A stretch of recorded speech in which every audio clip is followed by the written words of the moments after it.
मैं शिवकांत गौतम आप सभी का स्वागत करता हूं। आपने लॉगिन किया है one India YouTube channel. Anupam Kher साहब ने एक स्पीच दी, साफ साफ उसमें उन्होंने बोला कि इंटॉलरेंस आखिर है कहां। एक ऐसा पक्ष जो अब तक दबा बैठा था, जो सुन रहा था मीडिया की, नेताओं की, हर तरफ से चींपो चींपो जो आवाजें आ रही थी एक किस्म से, और अनुपम खेर साहब ने जो बोला है, क्या उसके बाद इस डिबेट में या फिर इस युद्ध में एक किस्म से जो चैनलों पर चलता है रात को, क्या इसमें संतुलन आएगा? क्या दो पक्ष आमने सामने बैठकर देश के विकास के लिए भी बात कर पाएंगे? और इन मुद्दों को जो है ही नहीं, इंटॉलरेंस जैसे मुद्दे जो पहले भी थे लेकिन अचानक से इस तरीके से उठे हैं, उन पर जो बहस होती रहती है, क्या उन मुद्दों से हटकर अब राजनीतिकरण उनका छोड़कर क्या आगे देश बढ़ पाएगा? और जिस तरीके से अनुपम खेर साहब ने सीधे नाम ले लेकर खूब लताड़ा है और उनके सामने लताड़ा है, इसका क्या प्रभाव पड़ने वाला है? इस मुद्दे पर बात करने के लिए मेरे साथ जुड़ रही हैं डॉक्टर किरण बेदी जी। बहुत बहुत स्वागत है मैम आपका शो में। Thank you. जब भी कोई इस वर्तमान सरकार के पक्ष में कोई भी हस्ती, चाहे वो आप हों या कोई भी और हो, जब भी बोलता है तो उन पर इल्जाम लगता है कि वो चमचागिरी करते हैं या फिर मोदी भक्ति करते हैं। अनुपम खेर साहब ने एक जगह पे, एक फंक्शन में इतना कुछ बोला है, वाकई में वो हमें जगाने वाला भी था और जिनके मुंह पे बोला उनको भी जगाने वाला था। आपने वो स्पीच देखी होगी, पहली प्रतिक्रिया क्या थी? क्या आप अनुपम खेर साहब के पूरे बयान जो उन्होंने बोला है उससे इत्तेफाक रखते हैं? बहुत स्ट्रांगली क्लैरिटी से बोला है जी, और रीजन बोला है। उन्होंने एक अपनी अंदर की भावना को खूब अपने शब्दों में, और क्योंकि उनका एक्सप्रेशन बहुत अच्छा है, उनकी ये ट्रेनिंग भी बड़ी अच्छी है, मैं समझी हूँ वो बहुत करोड़ों हिंदुस्तानियों की आवाज बने, इसलिए बस उसकी सराहना हुई, उसकी एक्सेप्टेंस हुई, क्योंकि वह भी ऐसे शब्द सही इस्तेमाल कर पाए जो कि शायद दूसरे इस प्रकार ना प्रकट कर पाते। मैं समझती हूँ उन्होंने भी, उनकी भी दूसरों की जो नहीं बोले थे उनकी भड़ास निकली है इनके थ्रू। जी, जिस तरीके से उन्होंने बोला साफ साफ कि दिग्विजय सिंह ने अपनी ही नेता को टंचमाल बोल दिया, राहुल गांधी को अगर कोई टॉलरेट कर सकता है तो पूरे देश में कुछ है ही नहीं ऐसा इंटॉलरेंस जैसा। इंटॉलरेंस की अगर बात करें तो आपका क्या मानना है? क्या वाकई में भारत अचानक से इंटॉलरेंस हो गया है? समझती हूँ कि इतिहास में ये है कि बहुत गलत चीजें बर्दाश्त होती गई, तो कई चीजें बर्दाश्त होगी, क्योंकि आज वो दूसरा पक्ष निकला है, तो जिस चीज को बर्दाश्त कीता गया, चलता गया, उससे वो बर्दाश्त नहीं हो रहा। तो मैं समझती हूँ इस वक्त अब समय आ गया है संतुलन का, क्योंकि अब दूसरा पक्ष भी निकल आया जी। अब हमको फिर से मध्य मार्ग पे जाना पड़ेगा, जहाँ भाईचारे से हमको रहना है, क्योंकि फाइनली पहले एक स्ट्रीम हो रही थी, अब दूसरी स्ट्रीम नहीं हुई है, लेकिन आवाज उठी है जी, आवाज उठी, स्ट्रीम नहीं हुई है, और हमको स्ट्रीम जाने से पहले मध्य मार्ग लेना है जी। क्या आपका खुद का मानना है कि दूसरा पक्ष जो आया है वो अपने आप आ गया है या फिर उसे जबरदस्ती राजनीतिक जो है प्रतिद्वंदिता जो है उसके तहत लाया गया है? किसी ने लाया नहीं गया है, उसको फीलिंग हुई है कि वो बोल सकता है जी, तो आज उसने बोला है नहीं। और थर्ड बात ये है, शायद ये बोले गए हों, लेकिन ये अब खबर बन गए, पहले खबर नहीं बने थे जी।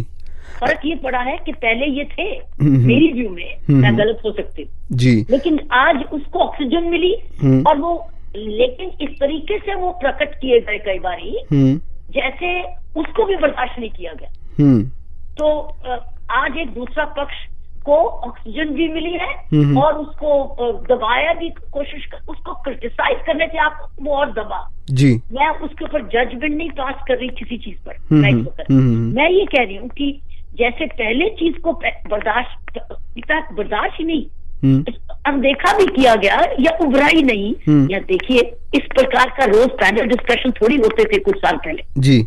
मुझे बताइए, फर्क तो ये पड़ा कुछ सालों में, जब से ये रोज 9 बजे, रोज 24 घंटे के इतने सारे चैनल्स कहाँ थे? तो परिवर्तन तो आना ही था ना जी। तो न्यूज़पेपर हर इंसान एक बार पढ़ता है, ये रेडियो को मुश्किल, वो नहीं आती न्यूज।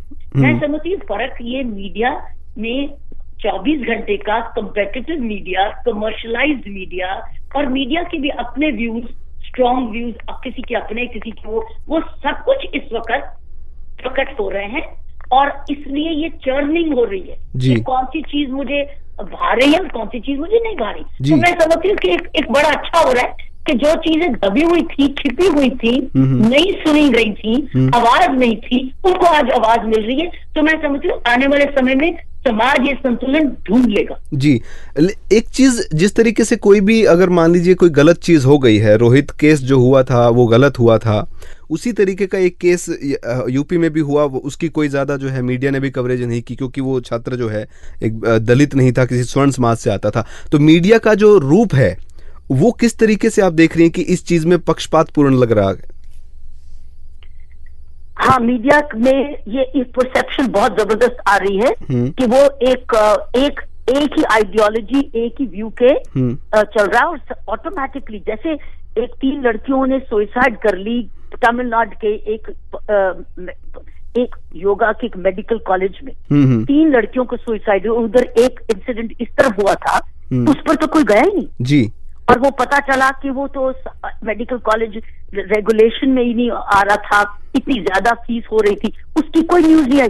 तो जो न्यूज दिल्ली के आसपास नजदीक है और जो न्यूज पॉलिटिकल एंगल ले सकती है, मैं समझती हूँ वो न्यूज प्रेफर्ड हो जाती है और वो शाम को लड़वाती है जी, वो कॉक फाइट करवाती है। मैंने देखा बहुत ज्यादा शाम की जो है वो जंग है। ये जो पैनल डिस्कशन है देखनी है, वो तो अगर आपने जंग देखनी तो देखो, अगर उसे और अगर ब्लड प्रेशर उठवाना है तो देखो, नहीं तो बंद कर दो जी। अनुपम खेर, वो जो जिस तरीके की डिबेट शांतिपूर्वक, इज्जत पूर्वक, गाली गलौज के बिना, दुश्मनी लिए बिना होनी चाहिए थी, वो डिबेट्स का अभी समय, मैं समझती हूँ अभी बहुत कम डिबेट्स होती हैं जो कि ऐसी देती हैं, लेकिन बात ज्यादातर लड़वाती है और दोस्ती करवाती है, भाईचारा खतवाती है वो, और साथ में बहुत सारे चेहरे, बाद में दोस्त, टेलीविजन पे लड़ाई। ऐसा समाज तो नहीं हमें चाहिए ना। जी बिल्कुल। जिस तरीके से एक स्ट्रॉन्ग व्यू जो होता है, एक जो अगर बात करें उस पैनल में जो बैठा है मीडिया पर्सन, उसका अपना ही एक स्ट्रॉन्ग व्यू होता है, जहां तक होना चाहिए मीडिया का कि उसका अपना कोई व्यू ना होना चाहिए। जितने पैनलिस्ट बैठे हैं वही अपने समाज के बारे में जो बातें कर रहे हैं वो करें, लेकिन मीडिया अपनी एक अलग विचारधारा रखता है जो नुकसान कर रही है कहीं ना कहीं। अनुपम खेर साहब ने गांगुली साहब, जो जस्टिस गांगुली थे, उनको भी लताड़ा, राहुल गांधी को भी आड़े हाथों लिया, और जिस तरीके से उन्होंने जो चीज़ें बोली हैं, क्या उन चीज़ों का प्रभाव अब उन पर भी पड़ेगा, उन पर बुरा इफेक्ट पड़ने वाला है? नहीं, समाज में हर तरीके की सोच है, लेकिन आपने एंकर की बात की, मैंने एंकर में बहुत महसूस किया है कि कई एंकर तो खुद ही पार्टिसिपेंट बन जाते जी।